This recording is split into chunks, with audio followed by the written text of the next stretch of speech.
sort of a flow of this. Can we jump into the mechanical side of this just from the get-go?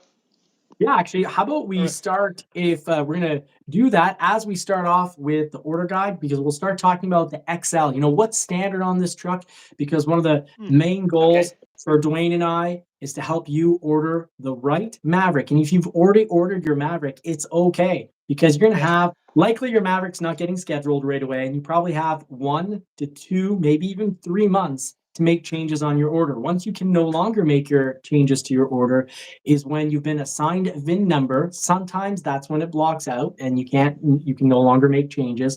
And sometimes it's a little later on in the process, because usually you get assigned a VIN number and a build date, which will be about 2 months out. Well, sometimes even up to the last week before production, you can make changes, but usually by then, often it's none, or it's something really simple such as color. But even color can get blocked out a month early. So everyone probably has roughly at least a month, maybe up to 3 months, even if they put in the order. So this is going to be pertinent to everyone. Let's head over to that order guide, and we're going to get Dwayne to come in with the technicals here. So Dwayne, you want to talk about, I think it was powertrains. Yeah, well, yeah. And so if you look at and this, I guess this would be considered standard, is hybrid front wheel drive, Right. um, and hybrid all wheel drive is new, right, for this year. And then you have the 2.0. Now, something's interesting. It looks like the 2.0 went from 250 horsepower to 238. I don't know if that was something to do with MPGs, or was that because they want to save another trim level to have that higher horsepower, right? Like the So, the Lobo model, because Lobo, the Lobo is made to exactly. be a powerful street truck. Sure. Well, is it going It's to be the interesting. 250 though that we're used to, or is it going to be the 238 that now your other trims XL all the way, to all the way down? So, in other words, if you're going with the 2.0 EcoBoost, that's the difference here. The 2.5 hybrid's a different scenario. I think it's 197, Johnny, I believe. Actually, I'm going to take you right over to that right now. We're going to talk about it. So, on the I guess on the different trim levels, I just want to make sure we don't. Here we go. Engine. So compression ratio. That's interesting, by the way. The compression ratio on a 2.5 with a hybrid's 13 to 1. That's like hot rod material, and it's almost 11 to 1 in the 2.0. But it looks here targeted horsepower. So I guess they haven't officially released that yet. So it looks like 191 horsepower on the 2.5 hybrid and 238 horsepower on the 2.0. I just think it's interesting, something to find out Yeah. why they dropped it.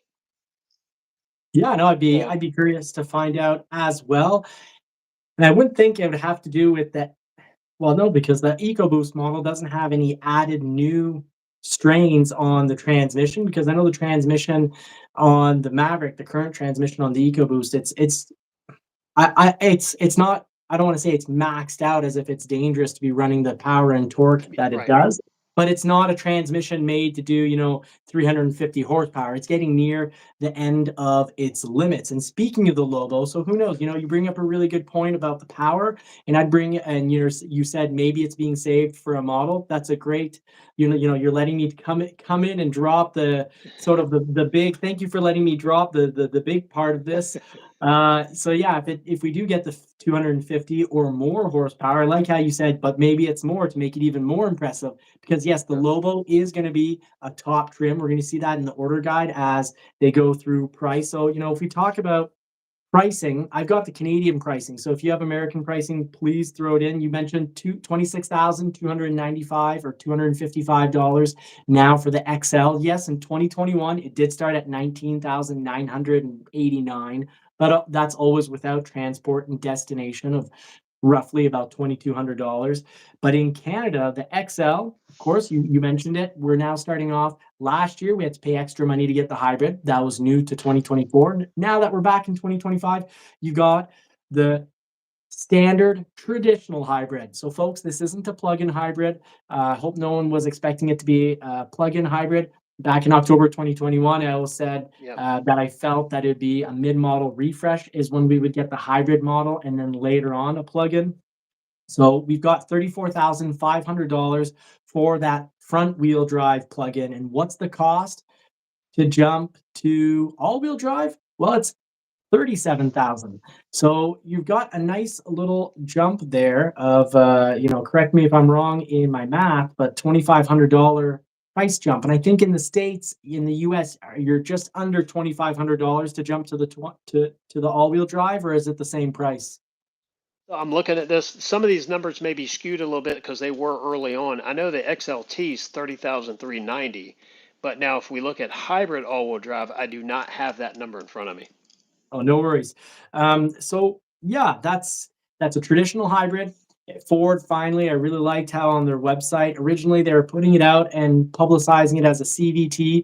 And I was always saying, no, that's technically wrong. CVT is to denote a transmission that's either belt or chain driven, but essentially that's, the central part of the transmission is just a belt or a chain. And they've overall across the automobile industry haven't been it's not the best design. It saves manufacturers a lot of money, but they're not the best design when it comes Yeah. to reliability. They're great for fuel economy, but they're not so good. I'd even say in many cases quite bad.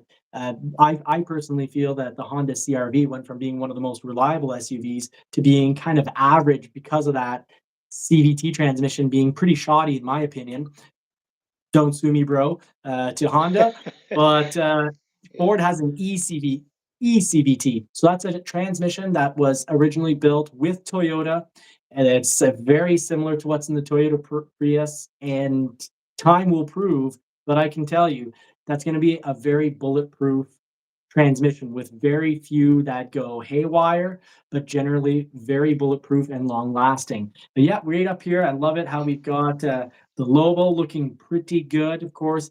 I believe, we've been talking about this. We had the spy photos, the grill's a little different. Oh, it's not to everyone's taste, but the wheels, I haven't heard very many people, most people say they love those wheels. And then in the back, you've got the Tremor, the blue Maverick here. You can tell that's the Tremor because of the little orange accent on the wheels, so they're continuing on with that look. But these are pretty high-end trims, and I think it would make sense for Ford to kind of bring people into those higher trims to say, hey, you're getting an extra whatever it ends up being, 20, 30, 40 horsepower, help people to spend those extra dollars. Hey Johnny, what about the wheels on the sort of the turbo fan looking wheels, kind of Escort rally cars? Remember those? Yeah. And what about it? Was it the SVT similar? Didn't they have a similar wheel? Are you talking about like a Way. contour SVT? The Mustang. I mean, what was it? The turbo one, Oh, the four-cylinder not turbo from like 1982 or so, or or thereabout, or 82 or or 83. 90s or whatever it was. Yeah, it kind of Yeah. reminds me of that. I think those wheels though are, I don't know. They're really sharp looking. I mean, they're definitely different. If you think about wheels now, you always see the sort of the web spoke looking wheels, on Mustangs and stuff like that and other cars. I think that wheel is overused, if you ask me. Not by the Mustang, but I mean by all aftermarket. Absolutely. So I think that wheel right there is different enough that people are just like, "Wow, where'd that come from?" I think it's cool though. The grill's interesting. Definitely not a lot of blockage for debris, big rocks hitting the radiator. No, that is But lowered. That is lowered. yeah, but you're going to have plenty of cooling, right? At least I don't think induction's a big thing on this, like it is say on the Raptor, Bronco, the F-150, or Ranger. But I would say it's more like for cooling as well. Um, Interesting. Are we the batteries are water cooled, I believe. Battery cooling system, liquid. Okay, so it's a liquid cooling system for the batteries. Battery location, passenger side, under cabin. Hmm. Yeah, it's that's why when you've got the EcoBoost model, when you flip up the back seat, you have two little cubbies for storing things. Whereas when you go to the hybrid, the rear Battery. passenger cubby is no longer there. That's where they put the battery. The battery isn't very big and doesn't add very much weight to the vehicle, and it's actually quite Right. impressive.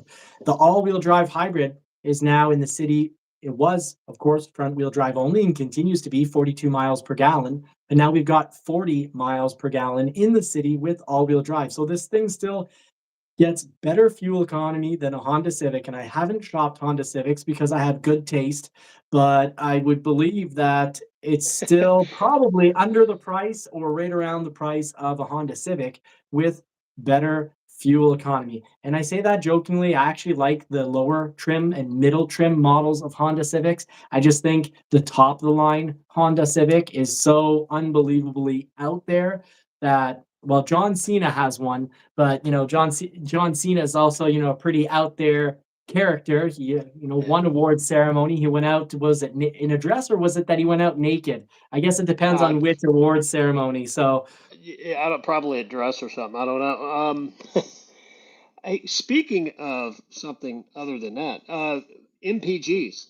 You know what I really like is the fact that if let's see, if you're the hybrid all-wheel drive, you only lose two MPGs versus the hybrid front-wheel drive.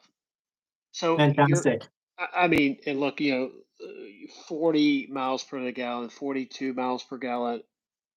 I mean, still, we're talking 40 plus miles, and that is not bad fuel economy as well. So I definitely take the 40 to have the hybrid all-wheel drive and the performance of that. So I think definitely they're on to something for this. And kudos to Ford for just congratulating Ford for listening to the buyers and what they wanted.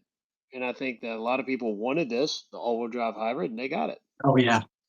We've been from day one, the community here, whether it's at Tim Bart's Long MacArthur Ford or over on Yeah. my channel, Johnny's Car Care and Reviews. We've both have done hundreds and hundreds of videos on the Ford Maverick, and a reoccurring theme is I'm waiting for an all-wheel drive hybrid or I would change. Back to October Mhm. 2021, the question was, where's the all-wheel drive hybrid? And I said, well, yes, the Ford Escape has all-wheel drive hybrid, and it also has plug-in. And because it's the same platform, I said this is the type of thing, already there's too much demand. So why put out even more of your goodies right up front and get more people frustrated because they can't get what they want? I said they'll use it to refresh the excitement, bring new people in the Ford Maverick. Yep. It's been very impressive, the hybrid model. Over a little over 60% of the people that buy a hybrid Maverick are coming from other brands. And I can attest to this. I see it. We pick up, it's wild. Honda, Toyota. At Ford, Yeah. we weren't converting people from Honda or Toyota unless they decided to start pulling big boy toys, like campers, like real campers. If they're done with their little little tent camper that they picked up used for $1,000 and it's covered in mold. Well, when they're ready for the big boy toys and ready to spend some big boy money, well, then they'd Super come and get a duty. big boy Ford truck. But now we're getting people from all over. And the Yeah. Mach-E is actually another example. The Mach-E, we're taking in Land Rover, Mercedes, Audi, a lot of BMWs. So it's Wow. an interesting time at Ford, and I'm happy that Ford isn't just sitting back and saying, you know what, we're selling so many of these Mavericks, let's save money, let's not do anything. Instead, they went out, they spent a ton of money because in the first few months of the year, so far, Ford has sold, I believe it's now over 80,000 Mavericks already in 2024.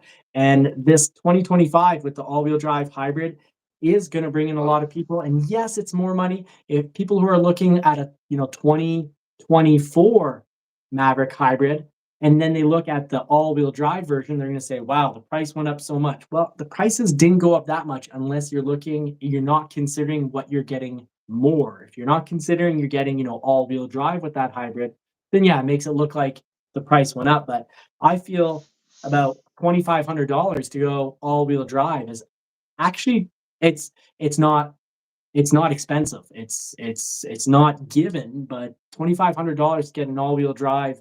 Well, you remember you and I were shopping vehicles, 10, 15, and 20 years ago. And back Yep. then, if you wanted to go to an all-wheel drive powertrain, you're dropping, usually it just wasn't offered. It was like, here's your front wheel drive Fusion, here's your front wheel drive Taurus. And Right. you had to go out and buy something more like a BMW and spend a ton of money to get that all-wheel drive out of your sedan. And here we've got an And then all-wheel have to deal drive with the truck, added maintenance costs. of course. Hey, Johnny, I Now, have this is in your wheelhouse here, I think. Uh, okay, so if we look at someone that they wanted the all-wheel drive Maverick, but they say they bought a 23. They're in it at a lower interest rate and they purchased the initial cost was lower. Do you think do you think that that for a lot of people will be enough to get them into a higher interest rate and pay a higher initial cost as in trading in, say, that 23 Maverick? If trade-in values on Mavericks continue to stay, they were outrageous a year ago, of course, but if they continue to Yep. stay healthy, because this is one of the vehicles on the market with, one of the best resale values. If resale values stay high, 23 or 22 Mavericks will be tradable. And they will be very reasonable, even if you financed on a longer period of time, such as 72 months or even 84 months.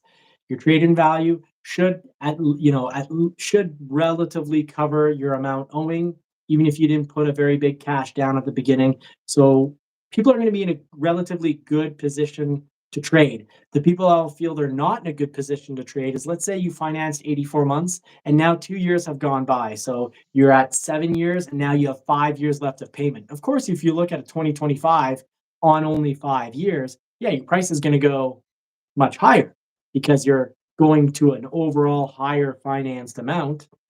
But Right. if you go back to your original payments that you're currently on, if you're currently on 84 months and you go back to an 84 months, your payments will probably go up a little, but it's definitely worth sitting down to look at. If you're leasing, you're probably in a pretty darn good position to trade. Now, So, just looking, oh, sorry, go ahead. oh no, I was going back to, we talked about the MPG and the interest rate. That was a big one there. When we were talking about the transmission earlier, the CVT, there are upgrades to that transmission this year. So hardware wise, I think they've addressed something. I don't know what, but I do remember hearing Yeah, that. beefed it up, Uh, but they're not telling us yet how they beefed it up. right, that's right. So I would assume that some of they keep a good handle. I know they do with the dark horses when something goes wrong, because I had a battery. Well, I had one of the battery issues, right? The had a long shelf life. The battery was almost a year old. Anyway, it went bad in the car about 2 weeks after I got it, and yeah, they knew about it. It sent out a code, and got a new dealership's great. Came out, changed the battery in the driveway. But it was one of those situations when they had that little bad batch of regular batteries, right? Um, Not Ford's fault. That was a supplier thing. But looking at the transmissions, let's see, the 2.5 on the engine on the hybrid and the 2.0. Are, you are a hybrid fan, right? I mean, is that what you want in this I unibody am. small compact truck? I am, and I'm happy that they did beef up the transmission on the hybrid to allow for the all-wheel drive because, like I said back in October, uh, 2021 or thereabouts, I did mention, and it was truly the case, the transmission that was on the hybrid back then wasn't capable of adding all-wheel drive. It needed to be not modified, but beefed up. It needed different internals.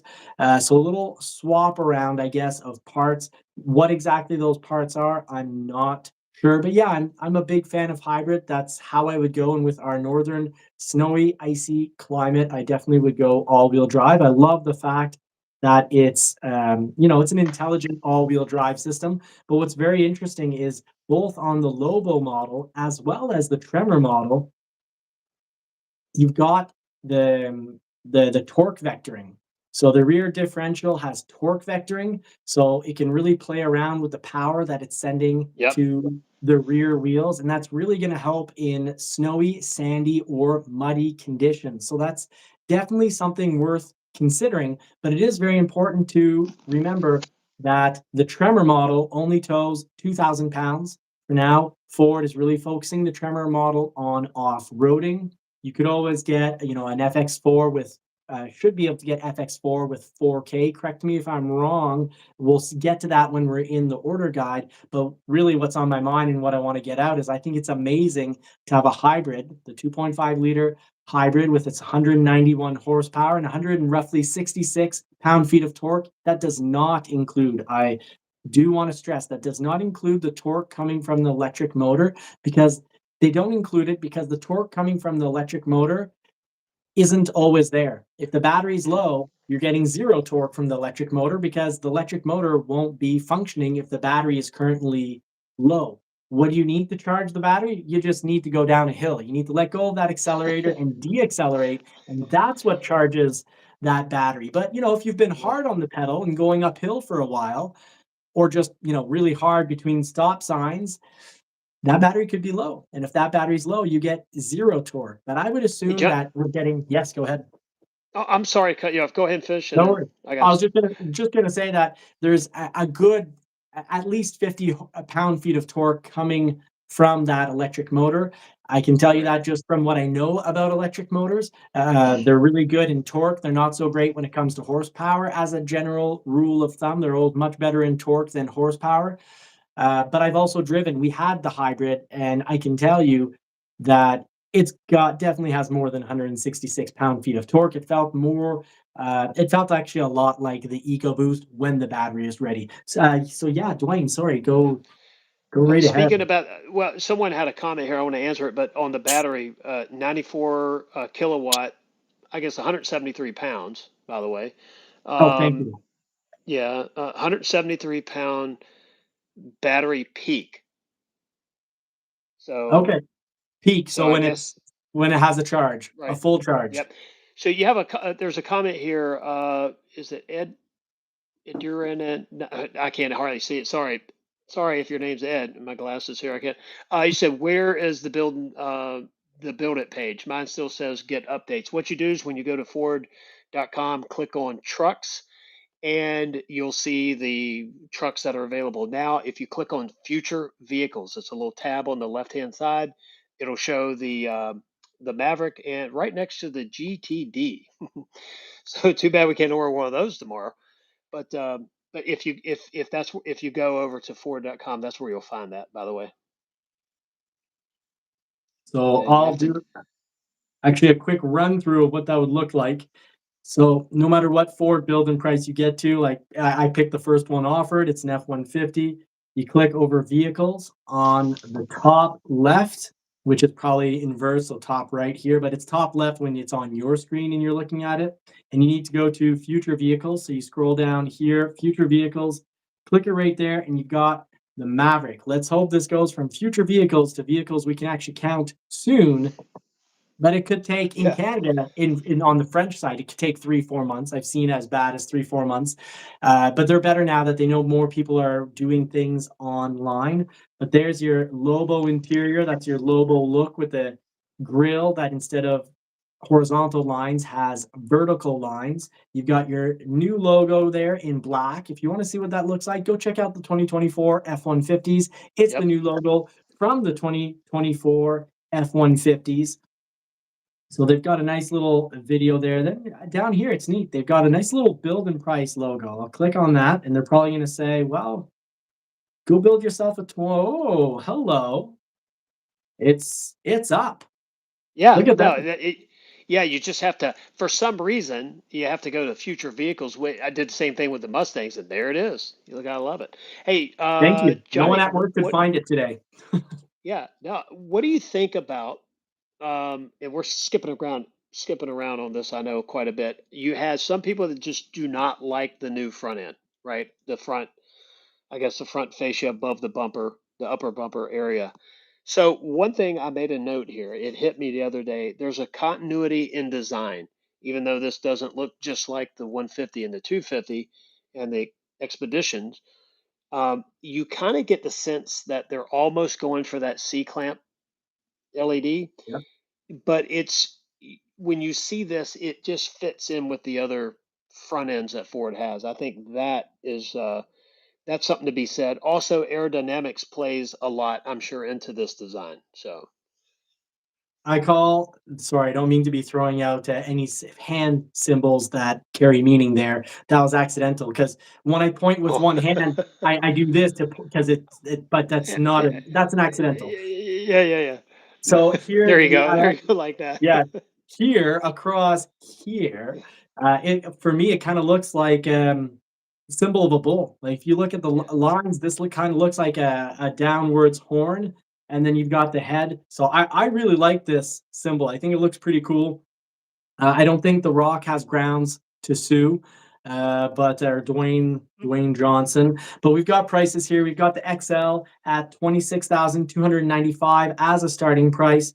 You can head over. Also, you look at the XLT here, 28,795. And what do we get for the main part? Really nice wheels added on because the Yeah. XL is an incredible bargain now. And of course, XLT does have the keyless entry and push button, which might convince people to get in. I personally really like push button and I really like keyless. The reason is when it's cold out, we have big mitts and gloves here in the winter and it gets extremely cold. So we don't like taking off our hand protection, risking that frostbite just to go dig around in your pocket to pull out the key to press the button to get in. Of course, you can have Ford Pass on all these vehicles, but I don't know. Let's see here. 28,795, 26,295. Would you pay the extra dollars for your company? Um, Normally no, but because I could also YouTube it to pieces, probably would make it worth it, you know.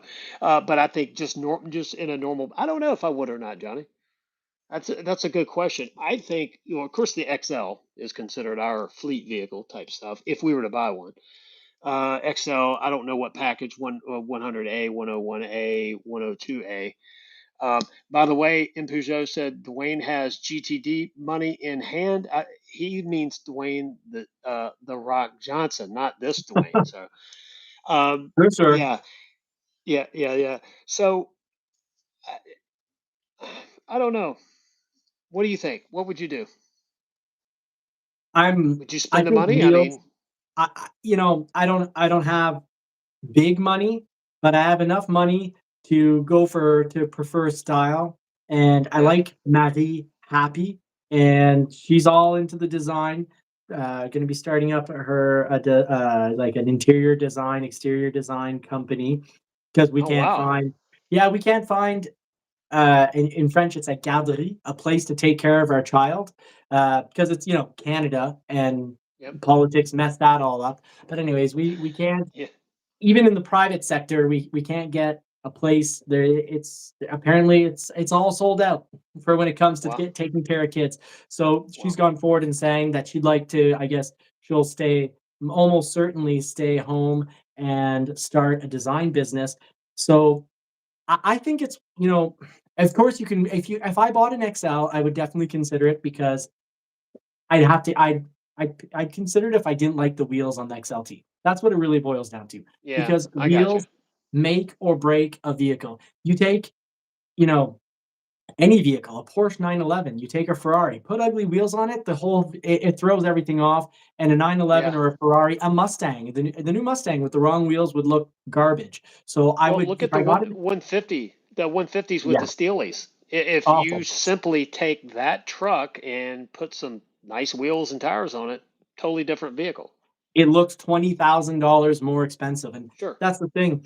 Ford and every automobile company knows this, so they know that for the difference of what is that, $2,500? Yes, you can buy wheels for less than $2,500. But I like the whole idea, resale value. I like the keyless entry. I love the push button. So I'd either spruce up an XL and throw on incredible wheels. But the problem is I like the wheels on the XLT and I want keyless entry and I want push button. So I would get an XLT. I think that was smart of Ford. In the past, the Maverick kind of felt like, here, spend more money to not get ugly wheels. And I know some people love the Steelies, Yeah. and that's great.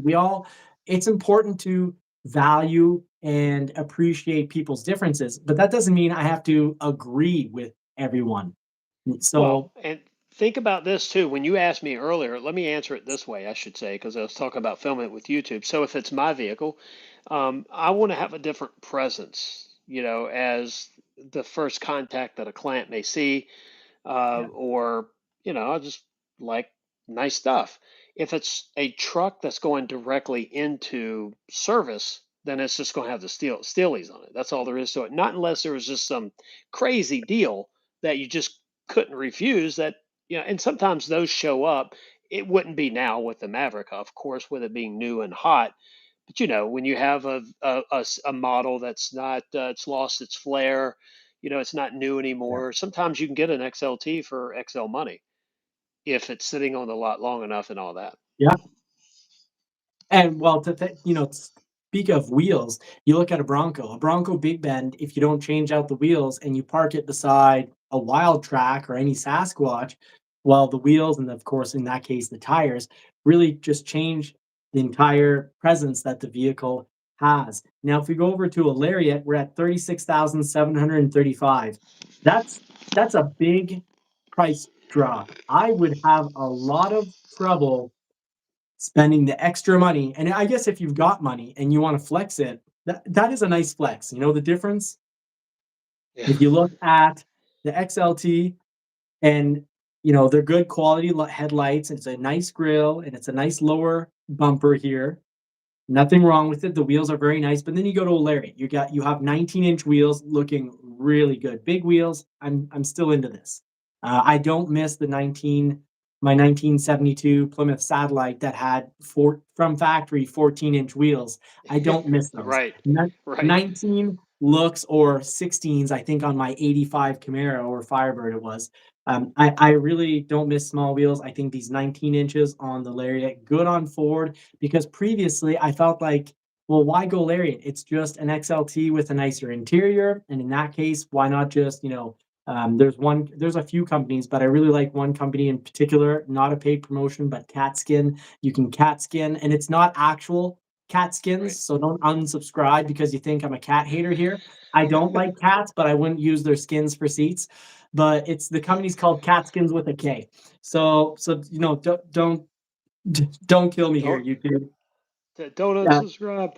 Hey, yeah, Johnny, what do you think about that? We're talking about wheels. Getting back to that, I'm sorry. I know we're kind of like across the board here, no worries. but do you think the 19-inch wheels, is that just for design or improvement to add something different, or is there more competition in the marketplace for manufacturers to buy 17 and 18-inch wheels, tires, for example? Do you think that there's a shortage on certain size tires? 19 is actually you bring up a great point, and if I can elaborate, because Yeah. often planning in tires and tire sizes and winter tires, summer tires, and all this. And I'm not my dealership's tire specialist. Obviously, we kind of stole from another dealership a real tire specialist, and I really appreciate him. He's very professional, and I've learned a lot from him. But when it comes down to it, 19-inch is a bad tire size to replace. But don't be afraid of Hmm. 20-inch. 20-inch on F-150s has 20-inch has become so common that there's very little price difference between an 18-inch and a 20-inch tire.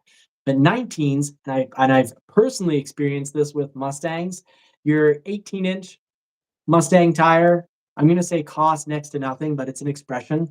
It's just significantly more expensive to go to 19-inch because it's a very rare tire size, but it looks very good. Mind you, for expense wise, tire replacement, getting an XLT and throwing on 20 inches, if you can find some way to make it fit, maybe you need a 2-inch leveling kit probably in the front. Actually, I can almost guarantee you need a good 2-inch leveling kit on the front of this.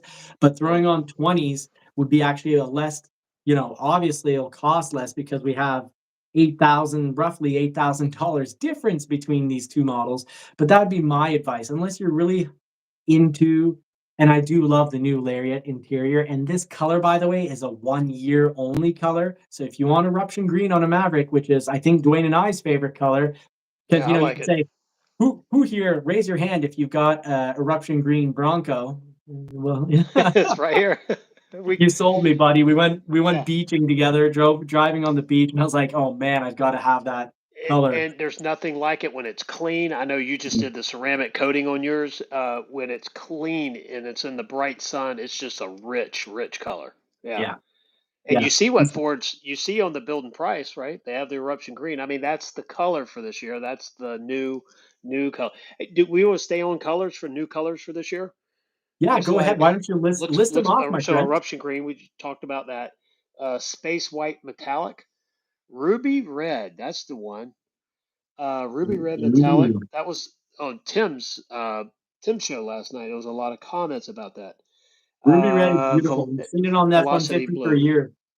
Yep. So velocity blue, ruby red, space white metallic, eruption green. New for this year. Deleted colors: Atlas blue, cactus gray, hot pepper red metallic, iconic silver. And I would say that iconic silver, which I like it, and cactus gray, probably two colors that is just on everything. Um, Yeah, what is the color on the F-150 that looks close to cactus gray? Uh, avalanche. It's the same. Avalanche. Yeah, It's within the same. Is it called tonality when we're talking about like depth of color, whether something is a light or a right. dark shade? Is that tonality?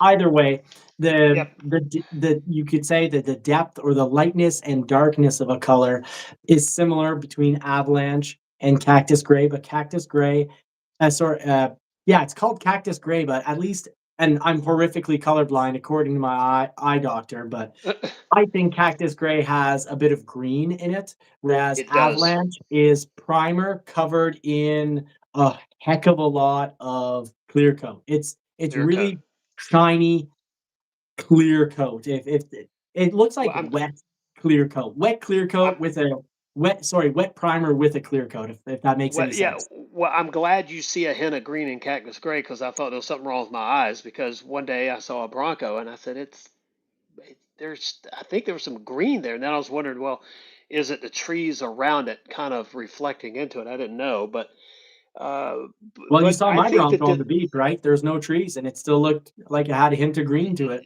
yeah, it did. So eruption. Let's. Sorry, Atlas blue. I think that's uh that's a nice color, but I think Atlas blue. I really struggled with when I was picking a Bronco. I think it was Atlas blue. No, it wasn't Atlas blue. It was Mustang, the Atlas blue that we were looking at. Um, actually, the first. I think it was the first order that went in. I think it was Atlas blue, Johnny, and then changed the grabber. But because Atlas is that I don't know. I think it's like any other color, other than white or black. Those two colors work on any vehicle, but I think certain colors look better on certain vehicles, of course. Absolutely, absolutely. So we have, Let's see. how about new In colors? well, that's we were just talking eruption green, Yeah. space white. I wonder how much different space white is than what's the big fleet color? Oxford Uh, white. Oxford white. Yep. Yeah, you know all those colors. The other new color, like we were just talking about, ruby red and velocity blue. That ruby red, I think, is going to show up on the on the 25 Bronco. Honestly. I I really hope so. Ruby red, I think. I don't like ruby red. Well, I mean, I'm torn. Ruby red on an F-150, I like it and I don't like it because I feel it's the perfect color for something that's kinda out there, something Yep. special, a Mustang. And I'm sorry, Ford F-150s, I think, are special, but they're not special in that, special monster truck kind of way or Mm. special race car kind of way or sports car, muscle car. So the Mustang looks great in ruby red. I love it. It looks it's a great color. I think it's going to be a great color for the Bronco because I think the Bronco looks best in toy colors. I think it's, you know, I don't see a lot of people going wild for a white Bronco or a black Bronco. When you've got these like special toys or special vehicles, Right. I think you need a special color that pops. I find when I see a Sure. white or a black Ferrari, for example, I find like, oh, that's sad. They took a really exciting car and they kind of made it more, they Put it. tuned it. Yeah. They put a leash Yeah. on it. Yeah. Put it. Well, I look at so white Bronco Raptor with the graphics. I think looks good. I like that black and white combination. That mix there is pretty Yeah, cool. But I would say that a standard Bronco, I'm with you. Yeah, the white, it's nice. I tell you what looks better on an Outer Banks. Combination of the wheels with a little bit of shine yeah. and the painted fender wells, I think looks very rich there. But if you put it on another model, and it looks good. Don't get me wrong. If you have one, don't hate me. But I think, but there again, that's why Ford has all they have these colors because we all, thank goodness, don't like the same color. No, that's right, and I'm quite fond of a white Bronco if you've got the black top, because then it Yep, really the top and the wheels and on top, black wheels, wow, then it really pops, and then maybe, a black Wild Track decal on the hood, and then you've really got me. I just find white needs Ferraris never having really have decals on them, so it yeah, works for the Bronco because you're kinda two-toning it and you're making other colors pop, but I'm gonna stop before people think that I'm the yeah, designer here in the family over at Johnny Car yeah. Care Reviews. All right, 13.2-inch landscape center screen. So they landscape because obviously it's not the center stack type thing. Uh, I don't know what your thoughts are on the landscape design of a 13.2 and also the 8-inch digital cluster. I guess now that's standard.